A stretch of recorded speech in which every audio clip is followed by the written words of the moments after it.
Hello everyone, I'm Duke James. This is Vietnam 3.0. Looks like we can embrace commercialization. It'll cost 694 ducats, reduce our technology cost by 25%, reduce interest per annum, which is nice because I might actually start taking loans sometime in this campaign if the money runs out, which we're losing 25 ducats a month now this year, so...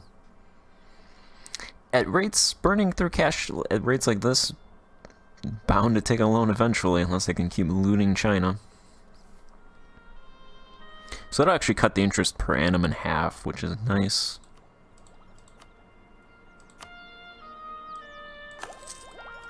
So let's grab that.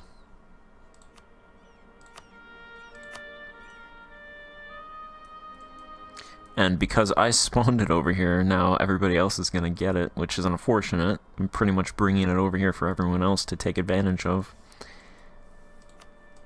If I could knowledge share with Zia, that'd be perfect.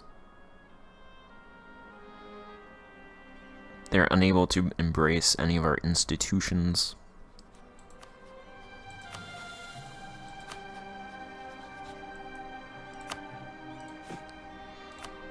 Because if I could knowledge share with them and they don't get it,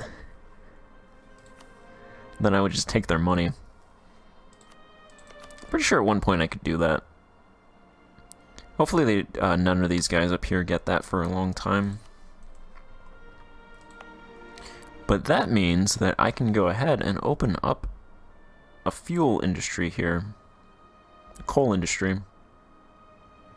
So I'm going to go ahead and do that.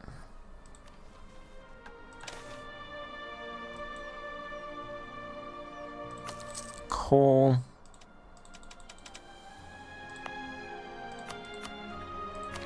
And let's do a census. Just briefly look at this. So natural change. Okay, I don't think this updated. 29,000 peasants. 5.6 million people. 334,000 residents.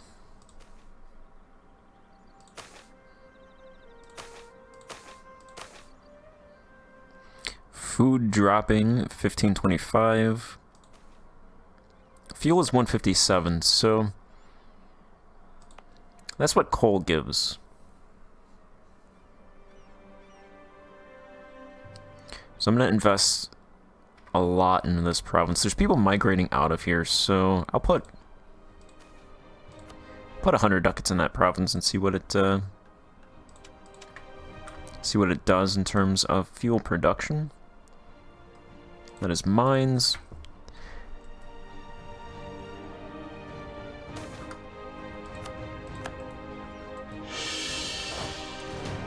My stability is now 1.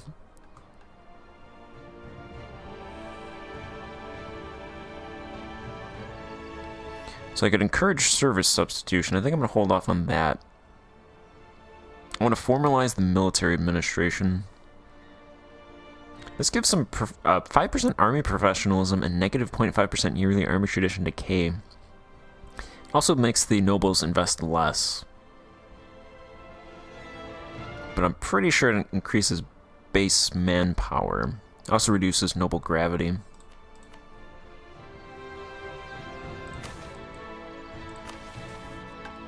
This is what, military organization? Noble, there we go. So it's at 2.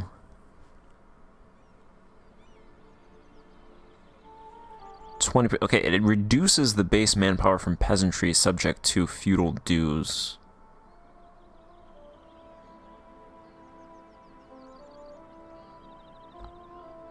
Yeah, so that will reduce the base manpower because you're replacing manpower from the nobles and presumably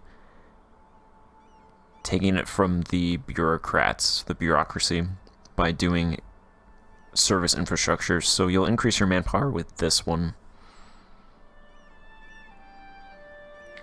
which requires hybrid military and also provincial administration formal structure.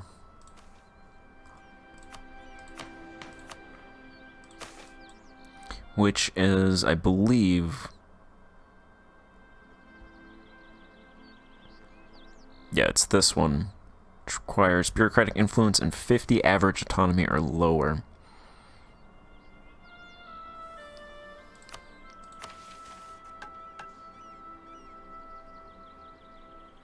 And this, okay, this requires standing army ideas to be completed, so I'm actually pretty far off from that.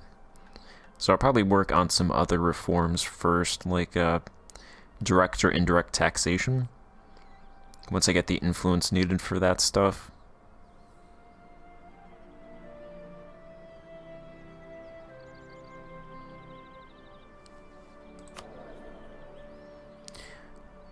So when my ruler dies, I should be able to complete the bureaucrats. It's really just a metropolitan mill advisor right now.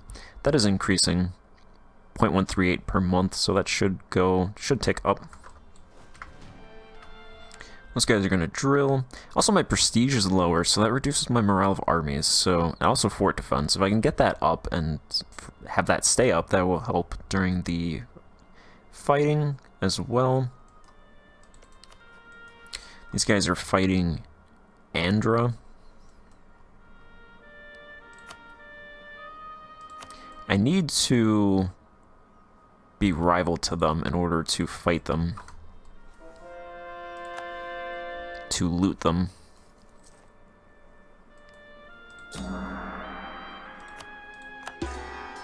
Continue that. And I don't want to do any of these other ones. Abolish tenant protections. No, abolish. Don't abolish anything. Abolish the nobles. That's what I want to do. Promote support commerce. Let's do that.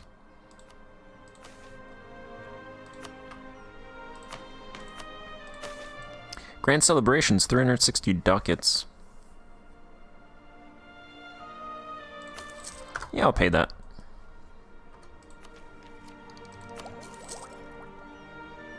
Since, okay, looks like, oh, casual literacy and Colombian imports are coming. Oh, wow. Casual literacy is nowhere in the world. Colombian imports nowhere in the world. My known world. So both of those are going to come at the same time. To invent this one, you need Tech 21 admin. Or the year 1500. Any known country embraced casual literacy. Commercialization needs to be present, which I now have. Knowledge production has to be greater than or equal to 2. Province has higher learning industry. Base knowledge production, or knowledge production minus 2 divided by 8 squared.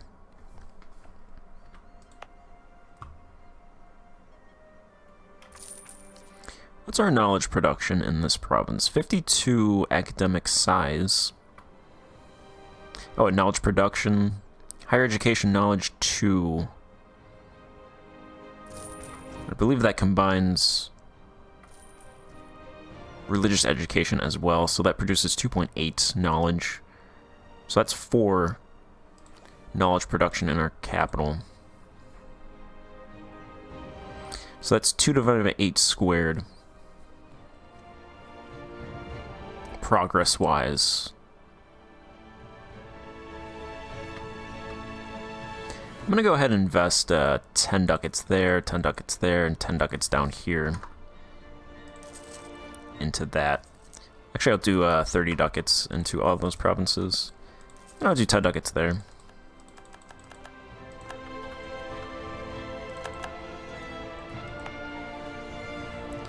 And then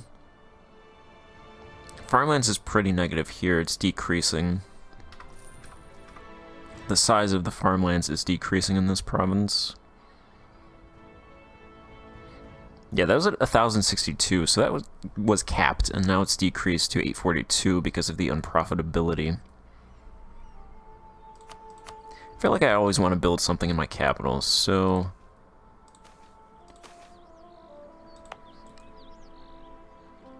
amenities rank 2.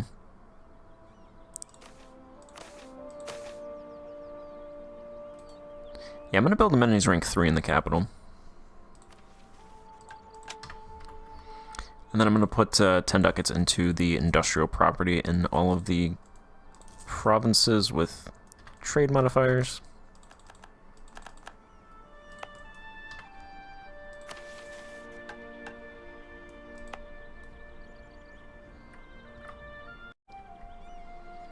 $27 ducat loss. It's a negative 120 property income, so is that something wrong with the commerce? No, commerce is positive, which actually is not good, because if commerce goes negative, that's going to be like a 40 ducat loss.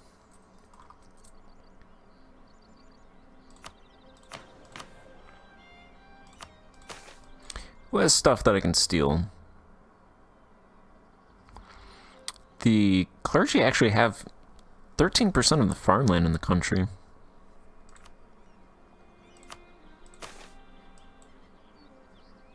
And they make what? What was that?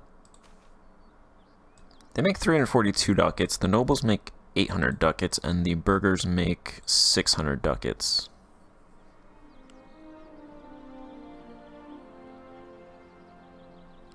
I think I've already taken industrial property from the burghers.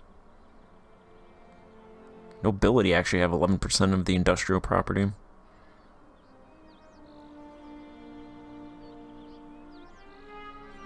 Yeah, I think it's really either academic property or farmland from the clergy, if I take anything.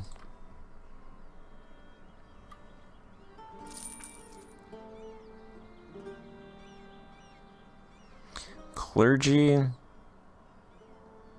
make 11 ducats there from academic.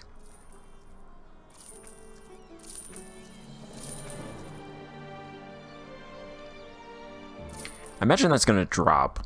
They make 16 ducats there.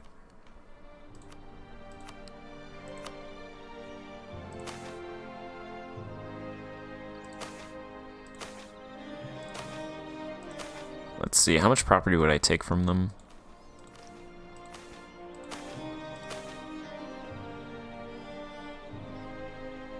Yeah, I don't want to, I'm not doing a reform yet because I don't have the influence for that, so go ahead and take their, take half of their academic property. And since I have, there's 2 institutions spawning,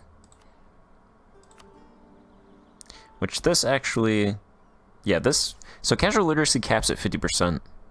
I don't think it capped before, so they actually did that now. Colombian imports caps at 35%, so that's 10% worse. Colombian imports is 10% worse than commercialization, and this is twice as worse as commercialization. So casual literacy is probably the better one to get. Colombian imports actually spreads pretty quickly. I think within 50 years of it spawning, pretty much the entire world had it, even China. Casual literacy, hopefully that comes quickly as well. Tech 21.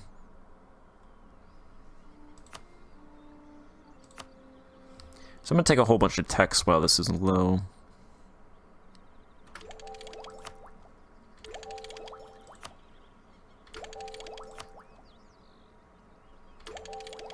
Alright, that actually catches up my admin tech.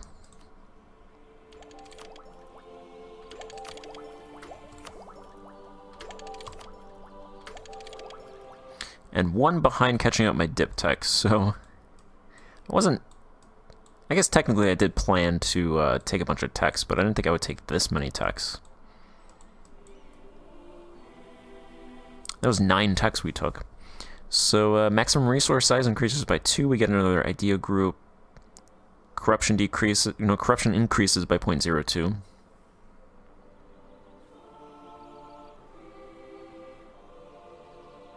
So that's confusing because it's green, but it says plus 0.02. So I have to imagine that increases by 0.02, even though that's green.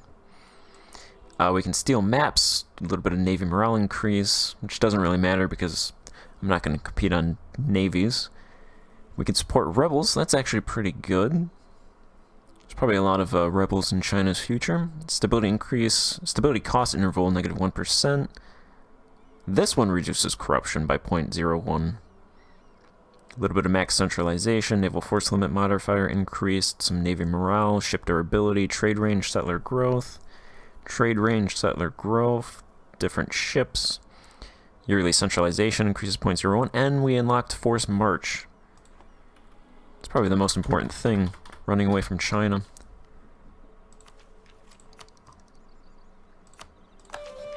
Probably grab quality next. It's a lot of mill groups.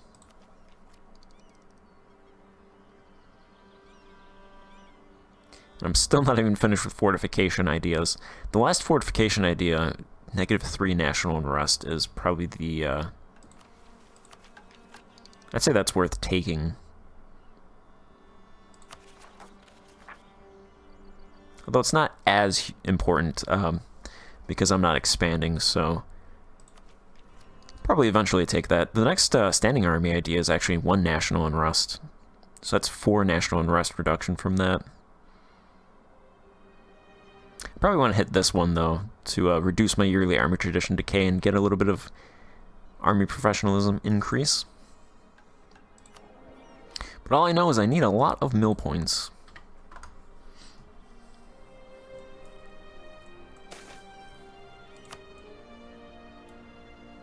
I also need a lot of money, because I'm losing a lot of money. Here is the religion map mode. It's spreading north. Here's the culture map mode. Looks like Songda converted. And I believe this province converted as well. This province is at 95%, so that's almost converted. That one is 25%. That one is 7%. This one... that one is at 81%. So this one will convert after that. These ones will take a while. And then this stuff is... yeah, my guess is I'd probably maybe convert this province by the end of the campaign. Just because it takes so long to go 1 province at a time. And I can't come up from the south, so... disowned relative show of devotion.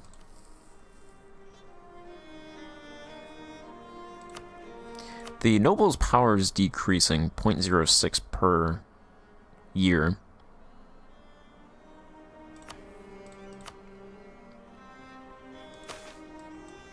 Definitely want to revoke something from them. I'm gonna check if I need to, what I should revoke. Okay, what I'm gonna do is... there's this prominent landlords to nobility. So that gets reduces noble power shift speed 25%, noble loyalty shift speed 25%, and reduces 10% aristocratic influence. So that's hit. The hit is -50 noble loyalty, -50 relations between the aristocrats and the state, and 10 bureaucracy corruption. So I'm going to do that, but then at the same time, I'm going to grant them a privilege. I'm going to commute noble dues, because they really don't pay me jack shit from... well, they don't pay me anything, so... this increases the mana cost for noble dues. So I'll get less, but it's not going to increase mana cost, I'll just get less, because it's capped at a certain point, depending on where I delegate taxes, so that gives 20 noble loyalty, 25 relations between the aristocrats and the state, and reduces bureaucracy corruption by 10.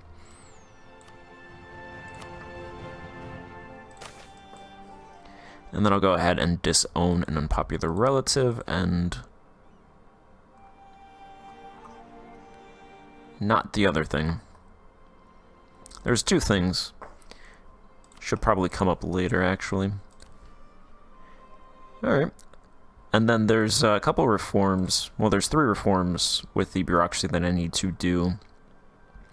But I need 30 bureaucratic influence for that, so I'll just wait for that.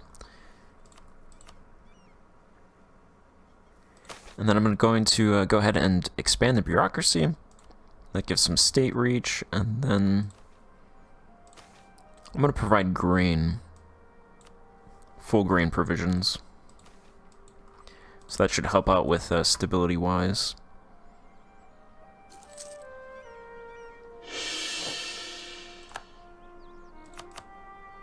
There we go, there's noble concessions and expansion of serfdom. Okay. So yield concessions and... I assume the... Yep. Freedom of peasants is still 100%, so I could pretty much just do this with impunity. Overlook tenant abuse, that increases... or decreases monthly peasant freedom, but the increase is higher than the decrease, so plus 10 relations and 5 loyalty.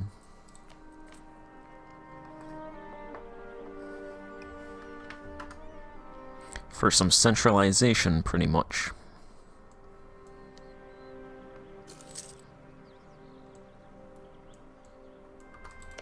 Do these guys want to, Nope, they do not want to become my tributary again. So I've lost out on them, but I'd say it was worthwhile. I still get 400...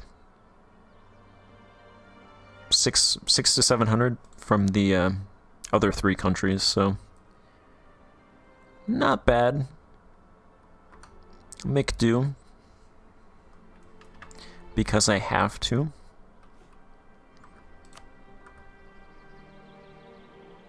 I'm at my merc limit.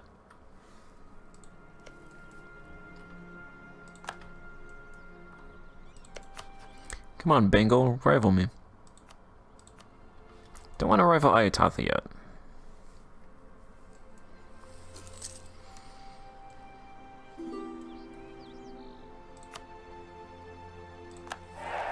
Sure. And then my state reach should be increasing. Should be about 0.6 state reach per year.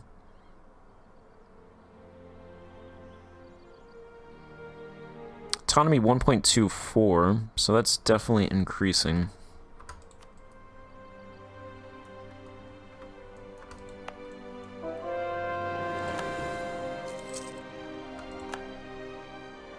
Getting rid of a couple of bureaucracy, or doing a couple bureaucracy reforms should help reduce autonomy. Interestingly, the corruption from laws, that was 27 at one point. I did away with a couple of reforms, or I did a couple of reforms, and that increased to 32%. But none of these are really based off of anything. They're just flat reduction, so I'm not sure why my corruption from laws increased when it should reduce. Also, this would be a good one for bureaucratic influence. Negative 50% bureaucratic influence inertia. That's not required for meritocracy, though. So that's definitely something that I would want to do if I want the bureaucrats to remain in power for the rest of the campaign, pretty much. What's everyone's tech level? They're tech 20. Ming is actually tech 19. Tech 20. Tech 17 up in the north. Man, if only I could attack these guys.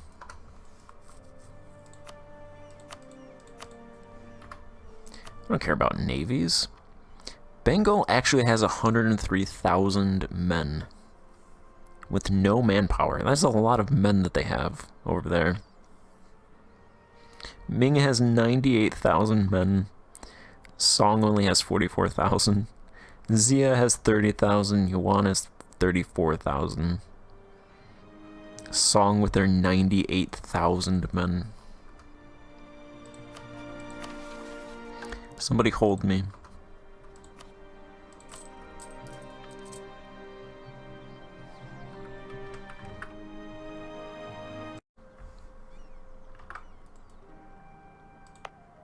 Fort's building here and here. This fort defense is 10% better than my capital anyway, so yeah, I definitely want them to get stuck here, to fight them here, because that is, that gives combat with negative 55%, so Since I'm going to be outnumbered, that's pretty huge to fight there. These provinces are all forests, so they're my second choice, because the combat width is only negative 50%, so the combat width is a little bit better here. That also gives an extra attrition points as well, so if they can get stuck here on the fringes and not come into these heartlands, and they just have less supply limit as well, so if I burn them, that would reduce that even more. And this province would have a supply limit of like 15, and if they have 50,000 men in there, they should lose a lot of men. So it's definitely want to fight in these provinces and not these floodplains. Alright, I'm going to end this part here and then pick it up in the next part, probably go for a little bit and then go from there. So thank you for watching, and goodbye.